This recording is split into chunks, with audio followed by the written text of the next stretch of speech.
Hello students, welcome to Gate Electronics Guruji classes.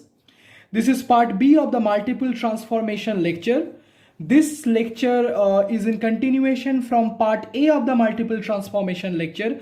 So if you still haven't watched the part A of the multiple transformation lecture, then please go to the playlist and watch the part A of the multiple transformation lecture and then come back to this part B.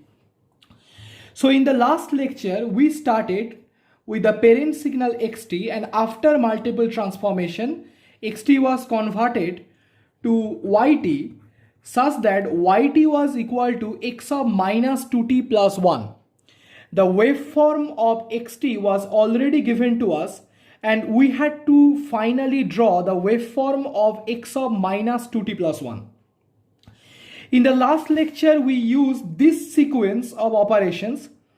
That is, first we applied time shifting, then we applied time scaling, and at last we applied time reversal, and we finally obtained this particular waveform. In this lecture, we will use a different sequence of basic operations, and we will try to show that the final waveform that we'll obtain will be similar as in the previous case. So in place of using time shifting first, here I will first use the time scaling operation. After time scaling, I will apply the time shifting operation, and at last I will use the time reversal operation. Clear? And I will try to show that the final waveform, that is the waveform of yt of x of minus 2t plus 1 that we'll obtain, will be similar as in the previous case. So I won't have enough space here to draw all the waveforms, so let me take a new page. So in the first step, that is in the step of time scaling, I will transform xt to x of twice t. The question is, why am I doing this?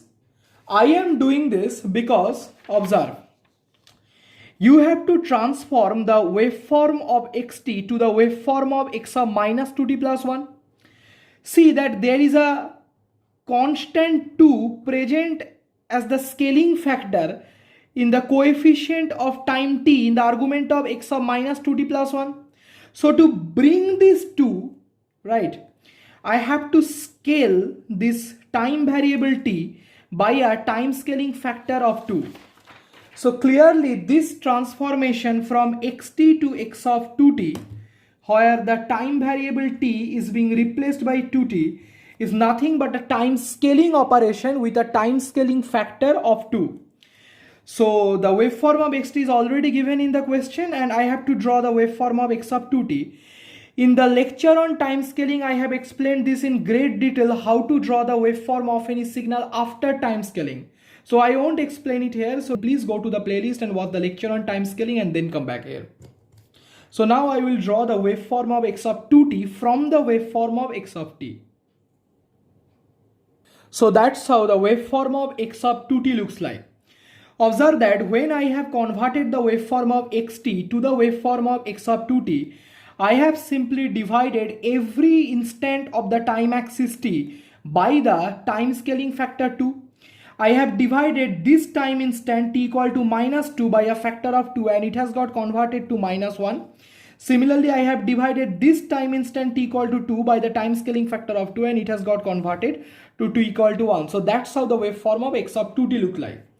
In the next stage, that is in the time scaling step, I will convert this x2t to x of 2t plus 1.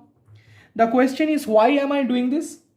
I am doing this because, observe, that you have to finally convert the waveform of xt to the waveform of x of minus 2t plus 1. There is a constant is present in the added form inside the argument of the signal x of minus 2t plus 1. We know that by the time shifting operation, I can add or subtract a constant inside the argument of a signal. That's why to introduce this one inside the argument of the signal, I have to apply the time shifting operation. Now, I have explicitly mentioned in the previous lecture that whenever you are applying any transformation, you always have to look at the time variable t. Let me tell you what this actually means here. See, the argument is here 2t, whereas the argument is here 2t plus 1. So when we are transforming x of 2t to x of 2t plus 1, the argument is changing from 2t to 2t plus 1. So the argument is changing from 2t to 2t plus 1. So now the question is, by what value this time variable t is being changed so that 2t changes to 2t plus 1? That is the question we have to answer, because whenever you are applying any transformation, you always have to look at how the time variable t is being changed. You observe that if you replace this t by t plus half, if you replace this t by t plus half, you will have 2t plus 1. So to convert or to transform this 2t to 2t plus 1, you have to simply replace this t by t plus half.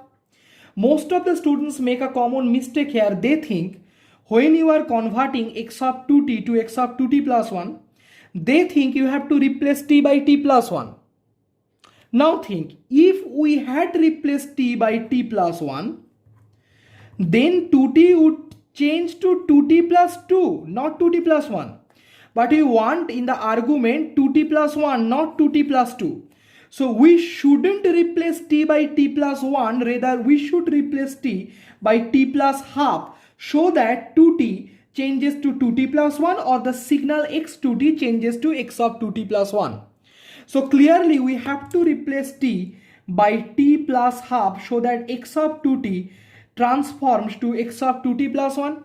So clearly this is the time shifting operation, and as there is a constant half which has got added to the time variable t, so this is a left shifting operation by a amount of plus half.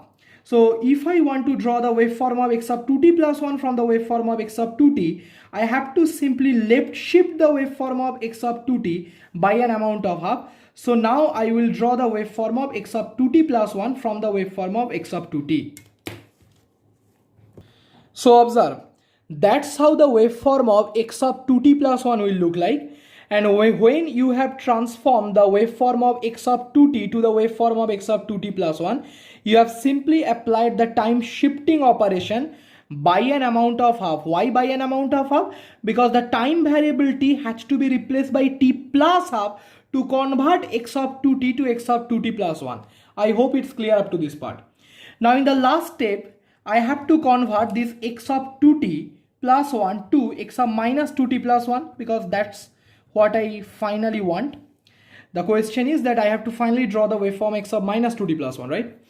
Now observe, to convert x of 2t plus 1 to x of minus 2t plus 1, you have to simply replace this t by minus t.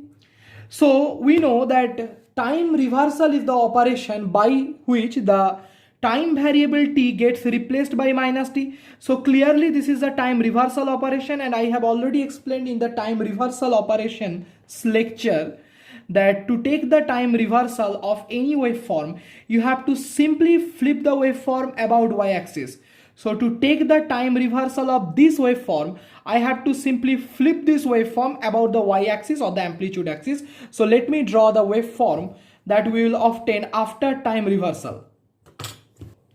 So observe, that's how the waveform of x of minus 2t plus 1 look like. Observe that this waveform has simply been flipped about the y-axis to obtain this waveform.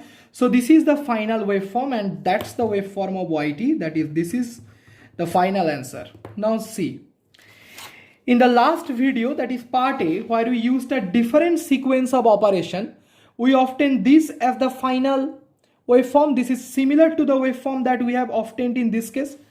So from these two lectures, we can conclude that whatever be the sequence of operations you are using, if you are using it correctly, then irrespective of the sequence of basic operations, the final waveform that you will obtain will always be same. So I hope that the concept is clear up to this part. If you have any doubt regarding the concept of multiple transformation, please let me know. I will obviously make separate videos where I will take better problems on multiple transformations. And if you think you are genuinely liking my lectures, then please subscribe to my channel, share these videos with your friends, because it's your likes, your comments and your subscriptions to my channel that motivates me to make more and more videos for you. Thank you.